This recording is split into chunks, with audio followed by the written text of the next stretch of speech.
மகரிபுடைய நேரம் சூரியன் மறைய ஆரம்பித்தால் சைத்தான் அதிவேக தாக்குதல் இந்த பூமியிலே நடத்த ஆரம்பிப்பானாம். நபிகள் நாயகம் ஸல்லல்லாஹு அலைஹி வஸல்லம் அவர்கள் சொன்னார்கள், மகரிபுடைய நேரத்தினுடைய ஆரம்ப நேரத்தில் குழந்தைகளை வெளியே எடுத்து செல்லாதீர்கள். புகாரி 3ஆம் பாகத்தில் சைத்தானுடைய பாடத்தில் நீங்க பார்க்கலாம். மகரிபுடைய ஆரம்ப நேரத்தில் பச்சை குழந்தைகளை வெளியே நீங்கள் எடுத்து செல்லாதீர்கள். காரணம், சைத்தானுடைய தாக்குதல் அதிகமாக இருக்கிற நேரம்.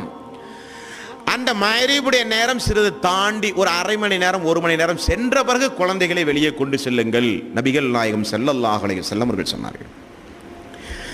பாங்கு சைத்தானுக்கு பிடிக்காது. பாங்குடைய ஓசை, அல்லாஹு அக்பர் அல்லாஹு அக்பர் ஹய்யா அலஸ் ஸலாஹ் ஹய்யா, இந்த ஓசை சைத்தானுக்கு பிடிக்காது. இந்த ஓசை எங்கெல்லாம் அவன் கேட்கிறான் அங்களதெல்லாம் அவன் ஓடிக்கொண்டே இருப்பான். ஒரு பள்ளியில் பாங்கோசை சொல்லப்பட்டால் சைத்தான் ஓடுவான். பாங்கோசை முடிந்தவுடனே திரும்ப பள்ளிக்குள் வருவான். இக்காமத்து சொல்லப்படும், உடனே சைத்தான் மீண்டும் ஓடுவான். இக்காமத்து முடிஞ்ச உடனே மீண்டும் சைத்தான் பள்ளிக்குள் வருவான். வந்து அவன் என்ன செய்வான் என்பதை நபிகள் நாயகம் ஸல்லல்லாஹு அலைஹி வஸல்லம் அவர்கள் சொல்கிறார்.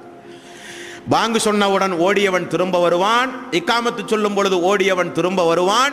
திரும்ப வந்து ஒவ்வொரு மனிதர்களுடைய உள்ளத்திலும் தொழுது கொண்டிருக்கும் பொழுது அதை நினைத்துப்பார், இதை நினைத்துப்பார், அதை பார், இதை பார்